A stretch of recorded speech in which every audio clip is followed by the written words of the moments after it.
Okay, well, I really love the topic of coaching. I really love the topic of coaching.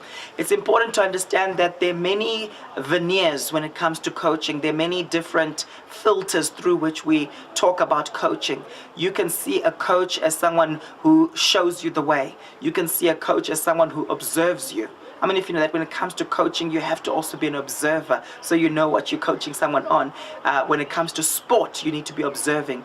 And there are a lot of managers today who are supposedly coaches, but they never see what their coachees are doing, what their proteges are doing.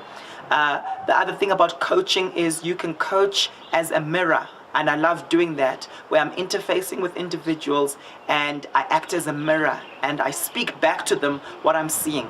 I could speak back to them aspects of their weakness, but I must say I really love speaking back to them the greatness that's in them.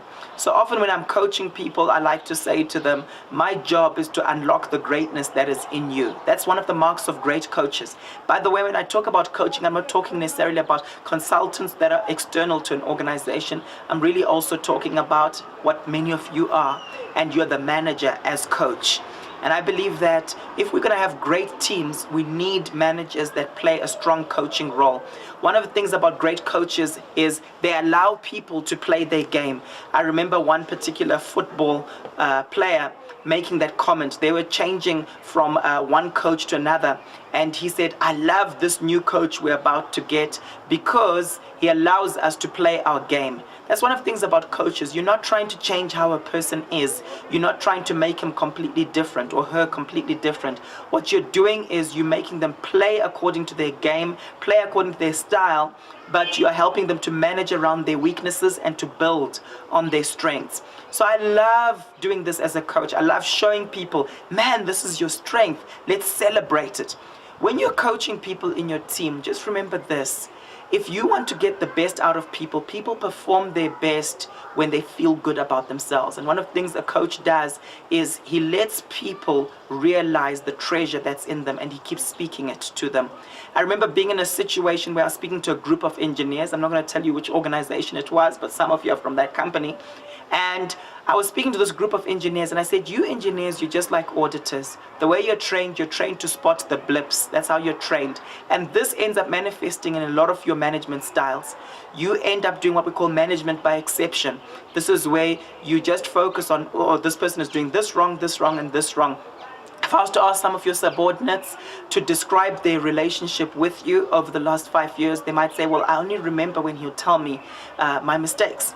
But I challenged this group of people from this great organization. I said to them, you engineers, just develop a different practice. I want you, when you're prepared to go to work each day, make it your goal, make it your aim to try to catch someone doing the right thing. And when you see them doing the right thing, begin to celebrate what they're doing. And as you celebrate what they're doing, you're reinforcing the right behavior. You know, as a coach, I've got 3 major approaches. I like looking at people's values. And I like saying, what you're doing right now is it's in alignment with your core values. Maybe you've got a core value of mutual respect. Are you living authentically in alignment with that particular core value? And it's great when people can commit to their core values. In fact, that's what discipline is, isn't it? It's when you live out a life based on what you've decided is best, regardless of how you're feeling. You live out a life based on what you've decided is best, the best approach, best practice, best thing to do, best for the people around you, best for yourself, regardless of how you're feeling at the moment. Values alignment is so crucial. My next dimension when I'm coaching people is looking at the cognitive aspects. Okay, you might want to call this cognitive reframing, but I like to look at stinking thinking. Okay, many people have said before that you literally become what you think about most of the time. It's so crucial that we're asset-based thinkers, not deficit-based thinkers. There's a growing minority of people who are highly satisfied but also effective at what they do, and they're asset-based thinkers, meaning they're more sensitive to opportunity than to danger. They think of their personal assets, that's courage, that's their intellect, that's their resilience. They also think of their relational assets. That's to do with the assets that are in my relationships, in my teams, the strength of the people around me. And they also think of their situational assets. That's the opportunities within situations that might seem negative. And it's so important that if you're not thinking right, that you change how you think, so you think in a healthy way. And then finally, I like to look at the behavioral aspects of coaching. That's when you look at someone's behavior. So if someone says, I'm so intimidated by that person, I just freeze up when it comes to giving them feedback or being assertive with them. And I say to them, here's some material, here's some guidelines for giving people effective feedback. Go and use this week, and I want to see what ends up coming out of that. So it's important to have a values approach, a cognitive approach, and also a behavioral approach where you then get feedback from the person because you've helped them to face their fears. I want to encourage you managers out there, coach your people, be a brilliant coach, help to unlock the greatness that is within them, help to make them feel great and reinforce that great self-concept that they should be having about themselves. Remember, people perform best when they feel good about themselves, and your job as a manager is to create a climate where people feel like they can do anything. Remember, when it comes to motivation, motivation is not just about trying to motivate your subordinates, trying to motivate your team.